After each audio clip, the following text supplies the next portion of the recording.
दोस्तों मेरे चैनल में आपका स्वागत है।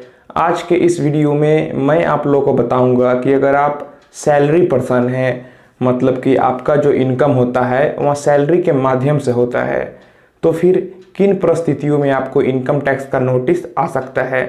दोस्तों एक बार अगर इनकम टैक्स का नोटिस आ जाता है फिर आपको परेशानियों का सामना करना पड़ता है। तो दोस्तों सैलरीड पर्सन को किन किन परिस्थितियों में इनकम टैक्स का नोटिस आ सकता है, इसे जानने के लिए आप इस वीडियो को शुरू से अंत तक जरूर देखें। और अगर आप मेरे चैनल पर नए हैं तो चैनल को सब्सक्राइब कर बेल आइकन को भी प्रेस कर लीजिए, ताकि मैं जब भी कोई ऐसी इंटरेस्टिंग वीडियो इस चैनल पे अपलोड करूं तो आपको उस वीडियो की नोटिफिकेशन मिल सके। इनकम टैक्स रिटर्न फाइल करने के क्या क्या फ़ायदे हैं, मैंने इस टॉपिक पर ऑलरेडी वीडियो बना रखा है। अगर आपने उस वीडियो को नहीं देखा है तो आपको उस वीडियो का लिंक नीचे डिस्क्रिप्शन बॉक्स में मिल जाएगा, आप उसे वहां से देख ले। दोस्तों अगर आप सैलरीड पर्सन हैं, आपका इनकम सैलरी से होता है, तो फिर आपको डिपार्टमेंट से फॉर्म 16 मिलता है। तो आप फॉर्म 16 में जो अमाउंट दिया हुआ है उसी अमाउंट के आधार पर रिटर्न फाइल करवाएं। तो जो डाटा आपके फॉर्म 16 में है वही डाटा आप रिटर्न करने में देंगे। अगर आपका इनकम सैलरी से है और सैलरी पर आपका डिपार्टमेंट टीडीएस काटता है, तो आप रिटर्न फाइल करने के पहले यह निश्चित कर ले कि डिपार्टमेंट ने टीडीएस फाइल किया है कि नहीं। अगर उसने टीडीएस फाइल कर दिया होगा तो फिर इनकम टैक्स के फॉर्म 26AS में वो सारा अमाउंट शो करेगा।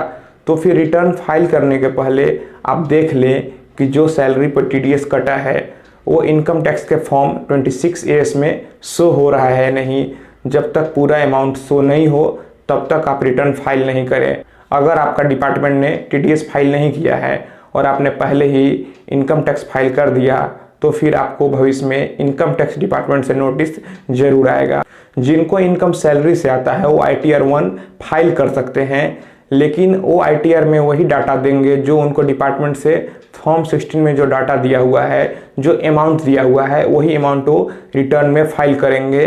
रिटर्न में और फॉर्म 16 के डाटा में कोई भी मिसमैच नहीं होना चाहिए। और फिर जो डिपार्टमेंट ने उनका टीडीएस काटा है वो टीडीएस इनकम टैक्स के फॉर्म 26AS में शो होना चाहिए, तभी जाकर आप रिटर्न फाइल करें, अन्यथा आपको डिपार्टमेंट से नोटिस आ सकता है। अगर आपको सैलरी से इनकम होती है तो फिर आप ITR 1 फाइल कर सकते हैं। अगर आपको कैपिटल गेन होता है, मतलब कि आपने कोई अपनी प्रॉपर्टी बेची और उससे आपको जो भी पैसा आया उसे हम यहाँ बोलेंगे कैपिटल गेन।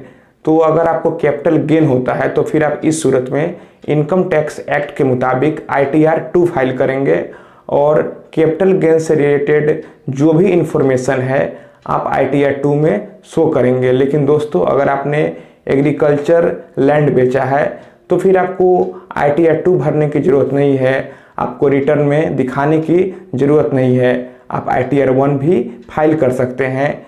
लेकिन अगर आप शहरी कोई भी प्रॉपर्टी बेचते हैं तो फिर आपको ITR 1 नहीं बल्कि ITR 2 फाइल करना होगा और कैपिटल गेन से रिलेटेड जो भी डाटा है आपको रिटर्न में बताने होंगे। एक बात और, अगर आपने सेविंग अकाउंट खोल रखा है और आपको सेविंग अकाउंट से जो भी इंटरेस्ट मिलता है आपको रिटर्न में वो भी इंटरेस्ट का अमाउंट दिखाना होगा। तो दोस्तों मैं आशा करता हूं कि आपके सारे डाउट क्लियर हो गए होंगे।